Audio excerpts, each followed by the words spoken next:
Gracias a Dios.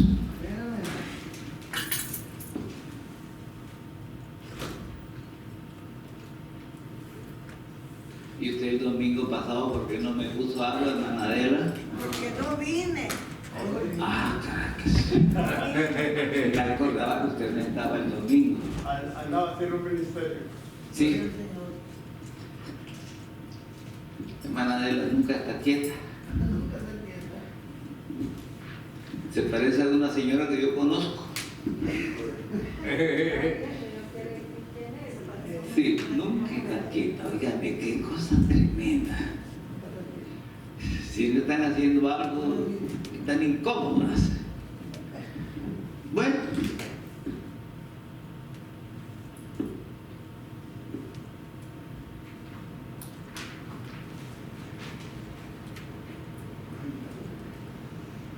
En el Evangelio según San Juan, capítulo número 3, vamos a tocar de nuevo este tema. Versículos del 1 al 5 está la base escrituraria para nuestro mensaje de hoy. Evangelio según San Juan, capítulo 3, versículos del 1 al 5.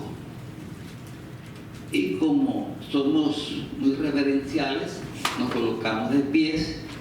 Debemos acostumbrarnos, hermanos, a seguir los pasos de la iglesia del primer siglo. Ellos lo aprendieron de los hermanos más antiguos, en señal de respeto y de adoración. ¿Y saben quién instituyó esta costumbre? Esdras, el padre del judaísmo.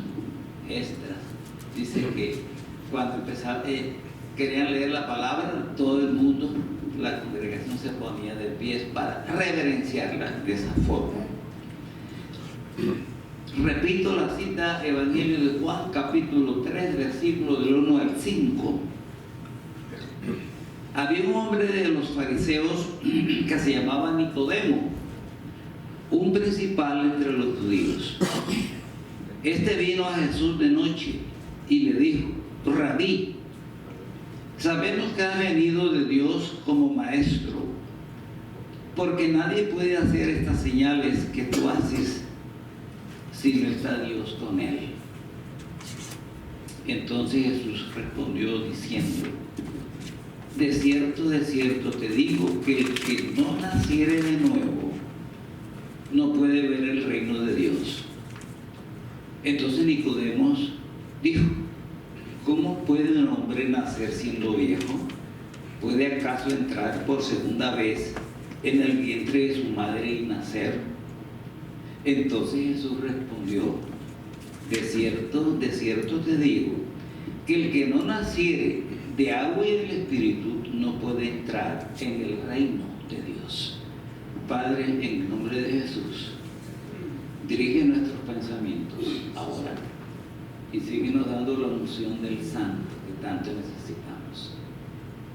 Bendecimos en tu nombre a la congregación, ahora y siempre. Amén. Pueden sentarse, hermanos. El tema de hoy, yo no sé, yo estaba, como decimos aquí, batallando unos años para ponerle el título a este tema. Y yo decía: ¿qué título le pongo a esto? Pues se me ocurrió y le puse: el Señor Jesús satisface la curiosidad de Nicodemo. Bien, hermanos, ustedes saben dentro de los animales cuál es el campeón mundial de la curiosidad dentro de los animales. ¿No se acuerdan? El gato. ¿Se acuerdan? El animal más curioso que existe sobre la tierra es el gato. De ahí surgió aquel adagio muy popular que se arraigó: la curiosidad mató al gato. ¿Y cuántas veces nos hemos metido las de caminar por no decir las patas. ¿Cuántas veces nos hemos metido las de caminar por ser curiosos? Siempre. Y mucha gente siguieron a Jesús por curiosidad también. Y este Nicodemo no fue la excepción. Veamos por qué. Pero déjame decirle antes que una de las características del ser humano es la curiosidad. Estoy muy curioso. Usted va por un sitio y encuentra, hablemos de un parque, hay un grupo de como unas 5 personas charlando ahí. No pasa nada con usted. Pero si vio un grupo de 20, ya le entra curiosidad. ¿Qué estará pasando allí? ¿No le ha pasado a usted así? Y si ve un grupo de más de 50 ahí mismo, dice, caramba, aquí hay un grupito pequeño, un grupo pequeño, aquí un grupito más o menos, pero allá hay más o menos 50. Voy a ver qué es lo que pasa allá. Y allá se va la curiosidad tuya. Y Nicodemo, pues, tenía curiosidad por conocer a Jesús. Vamos a analizar 3 cositas, ¿sí? No, 4 cositas. Número 1, Nicodemo era un fariseo confeso. Vamos a hablar de Nicodemo. Nicodemo era un fariseo confeso. Es la primera cosa que vamos a tratar. La segunda cosa, Nicodemo vino a Jesús de noche. ¿Por qué? La tercera cosa, Nicodemo no entendió, tienes que nacer de nuevo.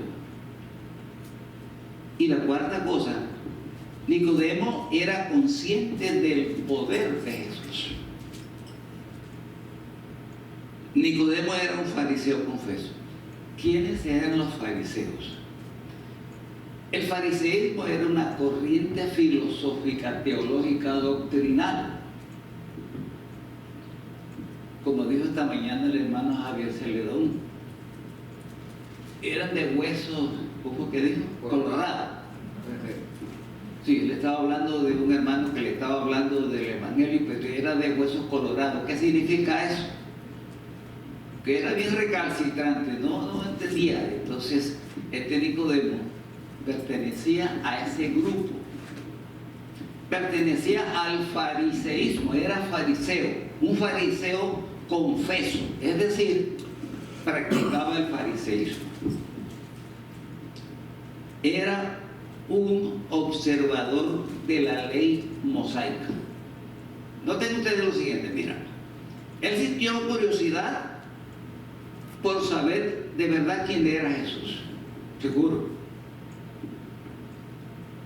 Pero, por supuesto, que era un buen observador de la ley mosaica. ¿Y cuál es, en aquel entonces como ahora, cómo identificamos a la ley mosaica? ¿Qué significa la ley mosaica? Ley mosaica significa la Torá. Torá es una palabra hebrea para ley.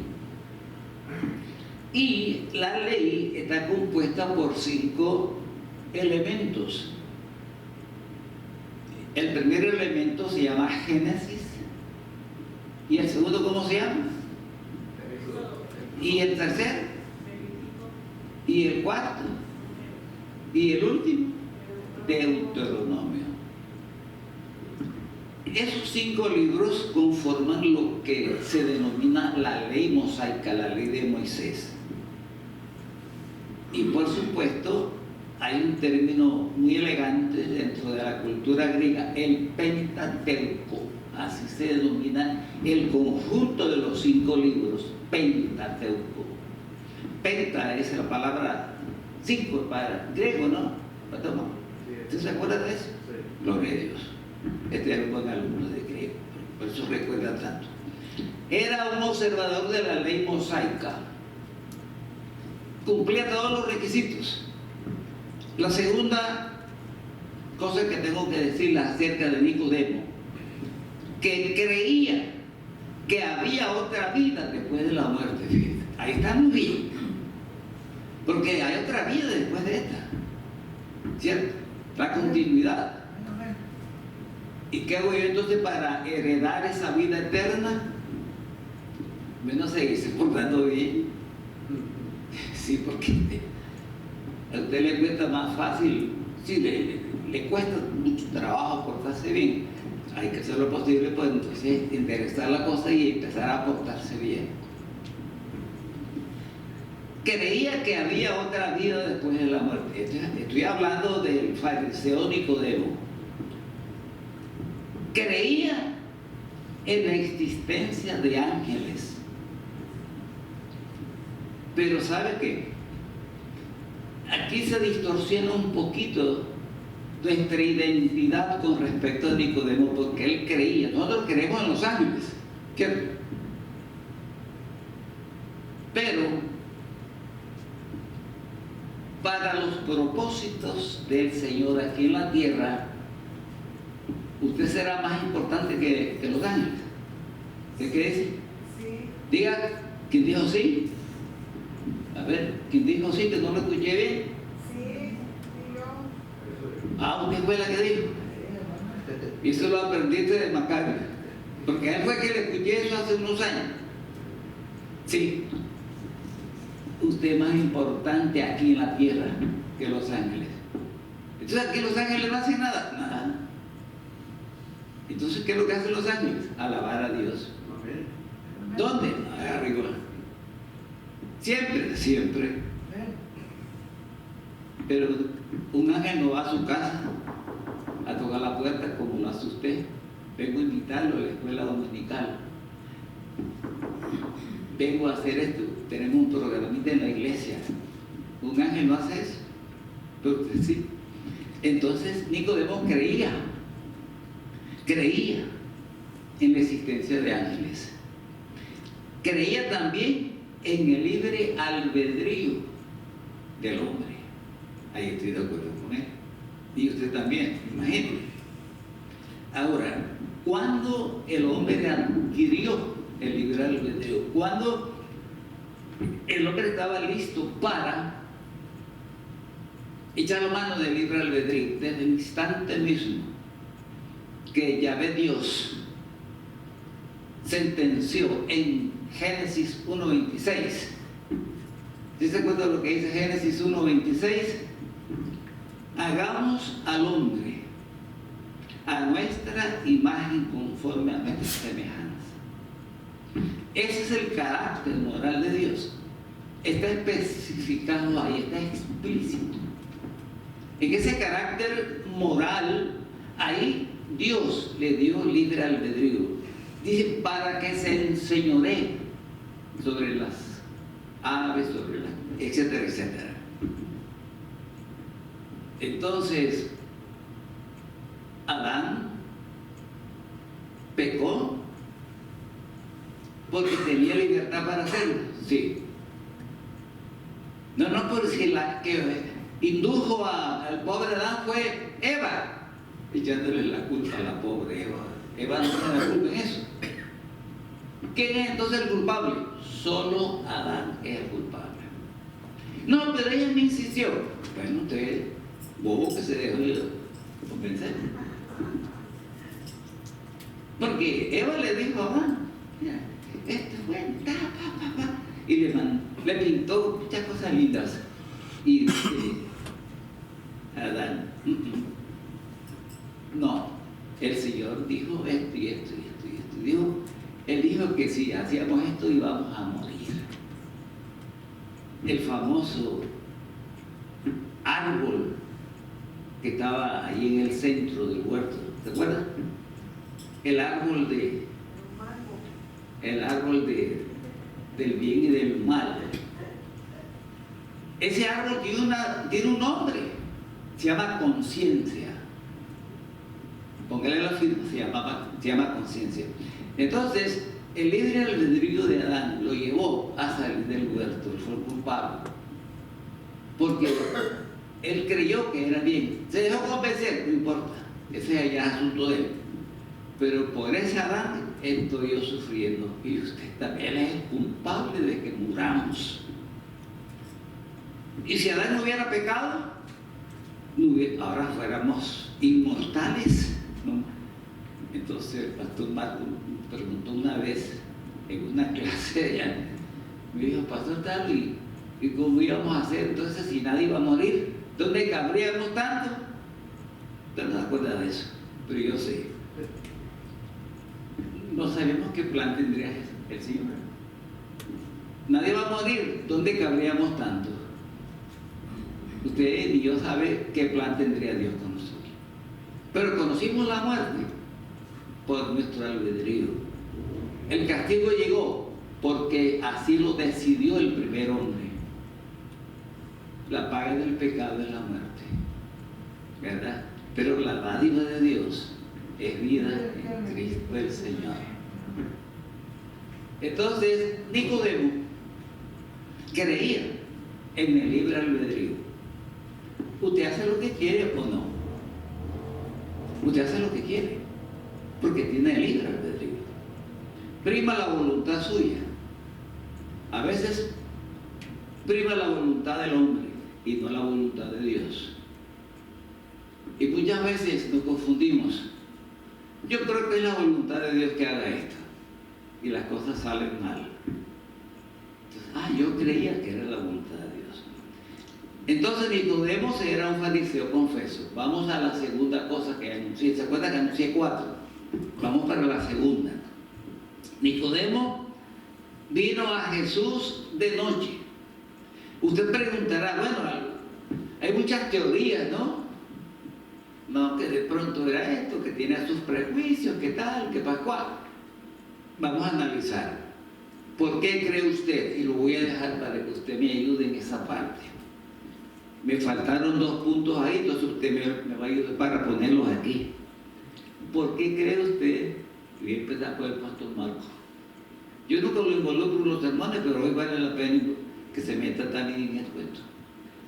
¿Por qué cree usted que Nicodemo fue a Jesús de noche? Pidió la cita.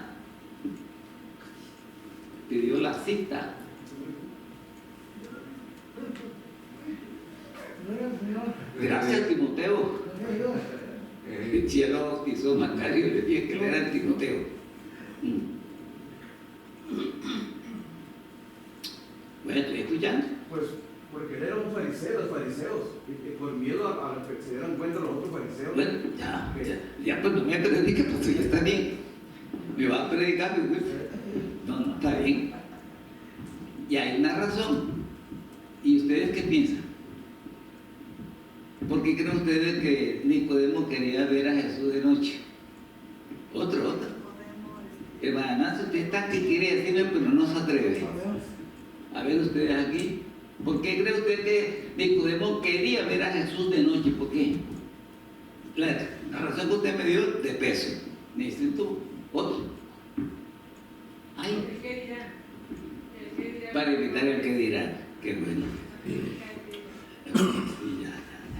¿Todo bien? ¿Ustedes qué más? ¿Nadie más aquí? ¿Se van a dar una de esta multitud?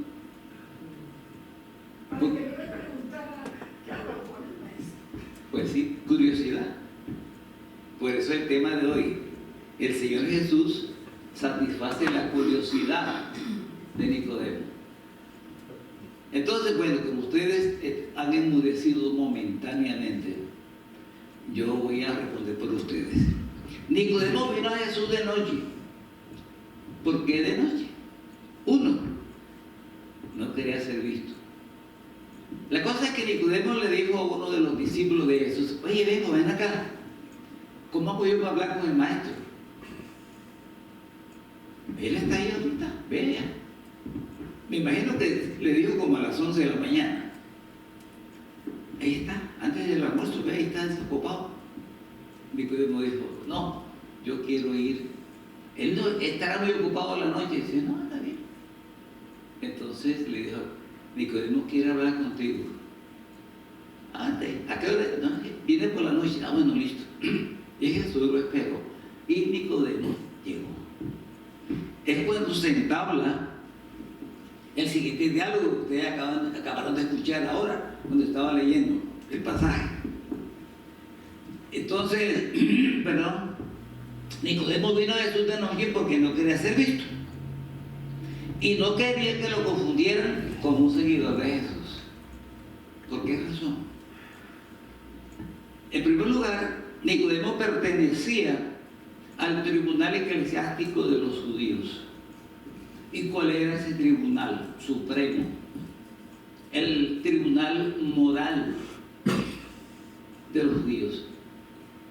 Se llamaba el Sanedrín. Nicodemo pertenecía al Sanedrín. Entonces, pues no quería que se dieran cuenta que él estaba hablando con Jesús. Y como usted dijo, tenía la crítica, usted habló de la crítica también, mi esposa habló de la crítica, y todos hemos coincidido de que tenía temor de que lo vieran y lo fueran a confundir con un seguidor. Nosotros a veces nos parecemos mucho a Nicodemo. Oye, me dijeron que ahora eres evangélico. No, yo, no, viejo, este es mi suegro. Y él es bautizado en la iglesia, pero le da vergüenza proclamar el nombre de Jesús. Y muchas veces nosotros traemos la Biblia bien escondida para que no se den cuenta. Bueno, aquí no hay ningún problema, pero en nuestros países sí, porque a las 9 menos 10, 8:30 en Colombia, los buses siempre van repletos los domingos a esa hora, porque la gente, como no todo el mundo tiene carros, pero hay buses. Y mucha gente lleva la Biblia en una bolsa o en un maletincito. Y si es una Biblia mediana, pues la guardan en la chaqueta, agarrado del tubo, porque como siempre va lleno, entonces usted va de pie. Es la identidad de los cristianos. Entonces, fíjense, hermano, cómo Nicodemo no quería que lo vieran. Y muchas veces nosotros ocultamos nuestra identidad cristiana. Sí, nos da como pena, ¿no? No, pero si mi familia toda es católica romana y saliste tú siendo cristiano, ¿qué es eso? Y empieza la crítica. Y muchos de los hermanos se han retirado de la iglesia porque no soportan la presión. Y sabe que el concepto de idolatría es un concepto deprimente, que deprime. Yo prefiero ser idólatra, arrodillarme delante de una estatua, como dice la Biblia. La Biblia condena eso, la idolatría. Pero ocultamos. No, yo no soy cristiano. Mi vecina sí me ha invitado a que vayamos a la iglesia, pero yo no. Es decir, y queremos ir, pero ocultamos nuestra identidad. Y yo no tengo por qué ocultar que yo soy un creyente, que yo soy un hijo de Dios. Entonces, Nicodemo vino a Jesús de noche porque no quería exponerse a la crítica. ¿Cierto? No quería. La tercera cosa que vamos a estudiar, de las 4 que enuncié, Nicodemo no entendió. Le dijo Jesús: tienes que nacer de nuevo. Tengo que nacer de nuevo. Cuando usted escuchó esta expresión, tienes que nacer de nuevo, ¿usted qué entendió?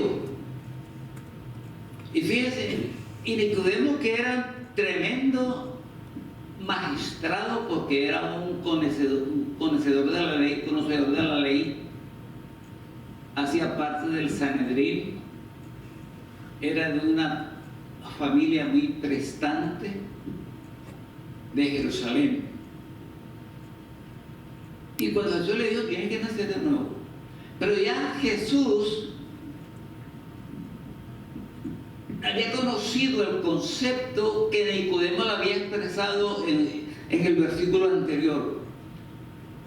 Vengo a ti porque nadie puede hacer las cosas que tú haces si no está Dios con él. Nicodemo estaba reconociendo el poder de Jesús. Nicodemo no entendió, tiene que nacer de nuevo. No lo entendió. Por eso él exclamó, no, pero yo estoy muy viejo, yo ya tengo 35 años, y ya entrar yo en el vientre de nuevo, en el vientre de mi mamá y volver a nacer, no. Entonces cuando Jesús le explica que no es nacer de nuevo físicamente, porque los cristianos tenemos dos nacimientos, ¿cierto? Tenemos un nacimiento vaginal y un nacimiento espiritual. Y creo que todos los que estamos aquí hemos ya experimentado esos dos nacimientos. El natural, porque provengo de una madre, y el espiritual, porque provengo de Dios. Tenemos dos nacimientos. Entonces, a pesar de ser un hombre ilustrado, él no entendió eso. A pesar de ser un hombre ilustrado, no lo entendió. A pesar de ser un principal entre los judíos, no lo entendió. Y no era cualquiera. Nicodemo era un tipo, un líder dentro de la comunidad judía, ahí. A pesar de ser un magistrado de la ley, a pesar de que tenía conocimiento de los prodigios de Jesús, él no entendió esa frase. Tiene que nacer de nuevo. Pero, ¿qué evidencias doy yo de haber nacido de nuevo? ¿Qué evidencias debo dar? Bueno, hay tantas evidencias de uno que ha nacido de nuevo. Y la primera evidencia es reconocer que necesitó de un Salvador. Por eso, dentro del Sermón del Monte, Jesús le dijo a la multitud: bienaventurados, ¿se acuerdan? 5:3 de Mateo. Bienaventurados los pobres. ¿Y qué dice el resto? Bienaventurados los pobres en espíritu. No, el griego no dice así. El griego dice bienaventurados los pobres en el espíritu, no en él. ¿Y qué significa esto? Significa que usted no puede salvarse a sí mismo. Necesitamos de un Salvador. Reina Valera, hay que ponerle ahí el artículo él en el espíritu. Entonces, es una evidencia reconocer que tengo que nacer de nuevo. Otra evidencia, el cambio de vida. Otra evidencia, el cambio de mi carácter. Yo tengo un carácter endemoniado. ¿Y ahora cómo es tu carácter? Ha mejorado. Cristiano no me puede decir eso. ¿Cómo está tu carácter, hermano? Recio, pero mejorando. ¿Y cuánto tiempo tiene que estar en la vida cristiana? 35 años voy a cumplir. ¡Qué bárbaro! Y todavía tu carácter sigue igual. Padre Santo. ¡Uy! Otra evidencia: seguir cumpliendo con los deberes. Otra evidencia: el famoso TP. Ya todo el mundo sabe qué es el TP, ¿cierto? ¿Cuántos no han llegado a los pies de Cristo por el testimonio personal suyo? El otro día yo le pregunté a mi hermano: oye, hermano, ¿cómo está este hermano contigo? Ese hermano es bueno, pero es cascarrabia. ¿Cómo puede decir eso de un cristiano? ¿Quién me puede decir cuál es un hermano, un cristiano cascarrabia? ¿Quién es un cristiano cascarrabia? Hermano Celedón, ¿ustedes se acuerdan que es un cristiano cascarrabia? Que se enoja de todo. Que se enoja por todo. ¿Será que a veces somos cascarrabias? ¿Será que a veces se enoja la cascarrabia? ¿Cómo anda su carácter? ¿Bien? ¿Se enoja por todo? Cuando mi esposa me hace enojar. Mire, pobre esposo, otra vez ahí. Oye, es que las esposas siempre tienen la culpa, ¿no? Híjole, pero mira, cuando Yahvé le preguntó a Adán, oye, ¿por qué hiciste eso, hermano? ¿Qué le dijo a Adán? La que me diste por compañera me dio, me engañó y yo comí. Mira qué bobo, qué belleza, ¿verdad? No. Ahí está entonces el literal misterio del cual hablábamos. Pero una evidencia de haber nacido de nuevo es el espíritu devocional que usted tenga. Nos constituimos en verdaderos lectores de la palabra. El otro día escuché a una niña de aquí decir: es que yo no tengo tiempo de leer la Biblia, estoy trabajando todo el tiempo. Mira qué hermosura.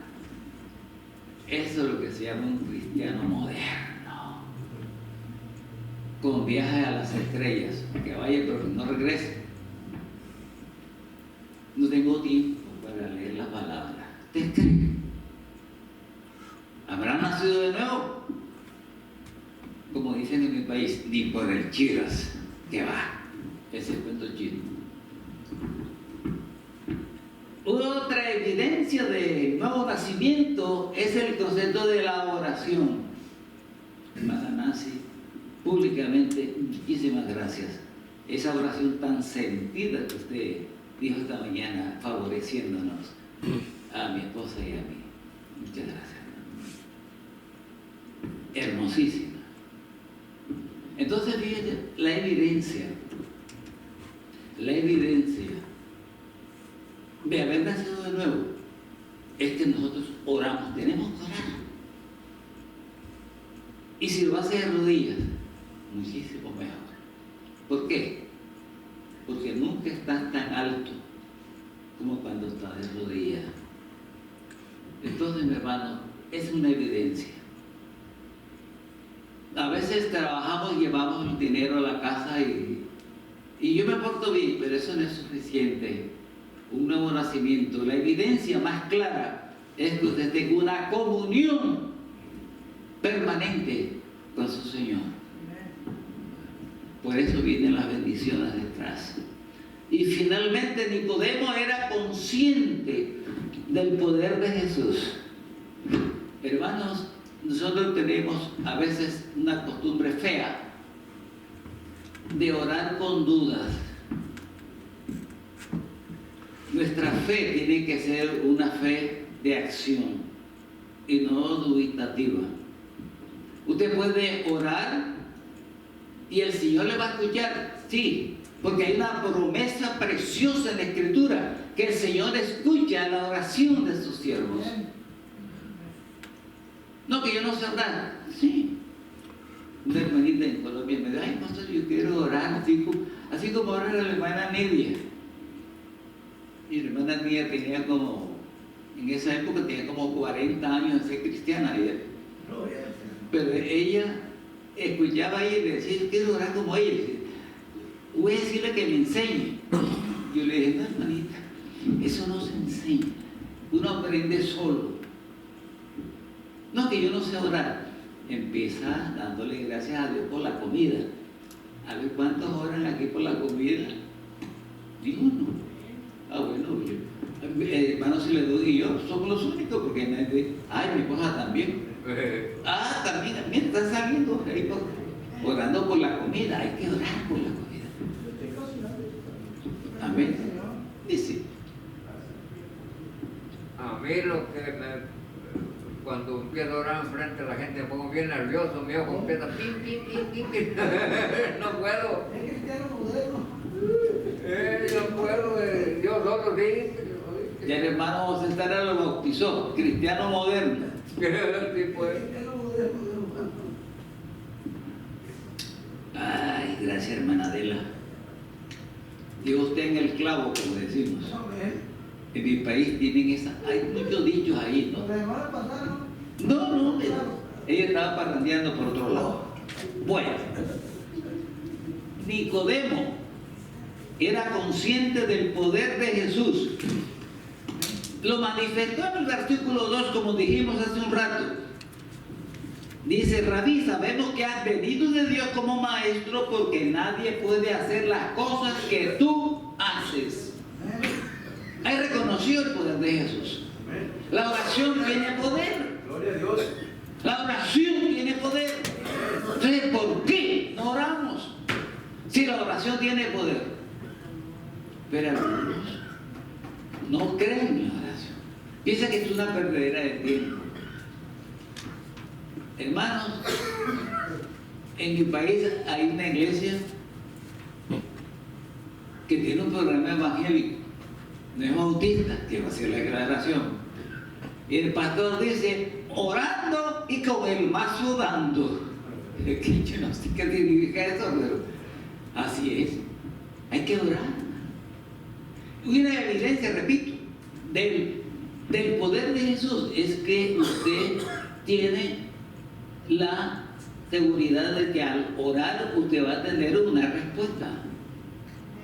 Sí, el Señor siempre contesta. A veces es tarde, ¿sabe? Y usted se desespera. A veces uno tiene discusiones con el Señor. Yo he tenido una disputa con Él y yo me enojo con el Señor a veces, ¿sabe? Seguro. El pastor pelea con el Señor. Sí, he tenido varias discusiones. Pero al final, Él puede pasarme la mano por mi cabeza, decirme: cálmate, Dios, no te afanes, tranquilo, tranquilo. A veces nos desesperamos porque no nos salió esto, porque nos faltó esto, porque el hermano fulano falló en esto. Tranquilo, hijo. El Señor, en su sabiduría, nos da la paciencia también como una manera de recordar que Él tiene el poder. Nicodemo era consciente del poder de Jesús. Lo había experimentado viendo los milagros que Jesús había hecho o que estaba haciendo. Entonces, pues, él queda asombrado y dice: este hombre tiene que ser algo especial, porque la gente lo sigue, no por curiosidad. Sí, mucha gente siguió a Jesús por curiosidad, como dijimos al principio, pero este Nicodemo estaba ahora sabido de que había algo extraordinariamente poderoso en la persona de Cristo, que quería conocerlo y conversar con Él. Qué lindo es eso. Y Nicodemo, usted no se va a inquietar con eso que le voy a decir, pero Nicodemo, dicen algunos escritores, y entre ellos Léntulo. ¿Quién era Léntulo? Léntulo era un escritor que hizo una transición entre el Antiguo y el Nuevo Testamento. Compañero de Tito Flavio Josefo. ¿Sabe qué dijo Léntulo? Que es posible que Nicodemo hubiese estado presente en muchas de las conferencias que Jesús dictó. Que bien, mire, ese dato usted no lo conocía, se lo estoy dando. Entonces usted preguntará: oye, pastor tal, ¿y usted dónde consiguió ese dato? No, que lo soñé. No, que una bruja me lo dijo. No, que las estrellas. No. Estudio. No, que el internet. ¿Qué es internet? Yo ni entiendo qué es eso. Sí, yo no. Aquí hay muchos técnicos. La tecnología estoy yo todavía en el siglo XVIII. Pero ya voy llegando, hermano. Por lo menos ya sé contestar mensajes.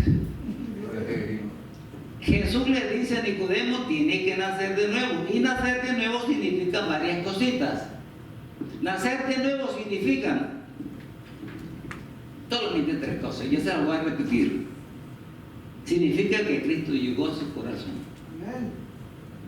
Si Cristo no ha llegado a su corazón, entonces usted no ha nacido de nuevo. No ha nacido de nuevo. Si Cristo no ha llegado, Cristo lo llama. y usted se asoma y dice, es Cristo, ¡pum!, cierra la puerta. Pero si y usted va a ver quién es, Jesús, entra. Por eso 3:20 de Apocalipsis, ahí está. Entonces significa que Cristo llega a su corazón. Significa también que hay un cambio en el rumbo de su vida. Hay un cambio en el rumbo de su vida. Y ese cambio se experimenta de una semana para otra. No con el tiempo. Lentamente usted va cambiando. Me dijeron que ahora eres evangélica. No, yo voy, pero yo no soy evangélica. Tiene temor de confesar a Cristo. Y la Biblia me dice que si me confesares delante de los hombres, yo te confesaré delante de mi Padre que está en los cielos. Es fácil. Si usted quiere seguir viviendo en oscuridad, en detrimento, deprimido, entonces siga su camino, siga su rumbo. Pero yo estoy celebrando a Cristo. Gracias por traer esa canción. Esa canción a mí personalmente me mueve el piso. Sí. Más que mi esposa. Mi esposa me mueve el piso, por supuesto. Y me imagino que usted también lo hará con su esposo. Y Rota, con su esposo, usted le mueve el piso a los dedos, ¿cierto? No, y Adela le mueve el piso con Cari. Confiadísimo. Se cierra. Entonces, mi hermano, el rumbo de la vida hay que cambiarlo cuando llegue a Cristo. Y significa también pleno gozo. Gloria a Dios. Pleno gozo. ¿No ve usted el pastor Marco aquí danzando? Óigame, casi que me vengo. No, la cosa es que si demora un poquito más, que decirme. Aquí estos hubieran dicho, bueno, pastor Marco, la mar. Chao, bambino, no más aquí, por danzarín. Era que estamos cantando David danzaba. Oye, pastor, ¿qué pasa si en medio de la euforia del canto yo empiezo haz lo que el Espíritu te ordena que hagas? Quiero danzar, danza. Quiero danzar, danza. Quiero dar vueltas aquí remolineando. Hay una canción preciosa, remolineando todo lo que quiero. Vamos a colocarnos en pie. Gloria a Dios. Aleluya. Todo bien.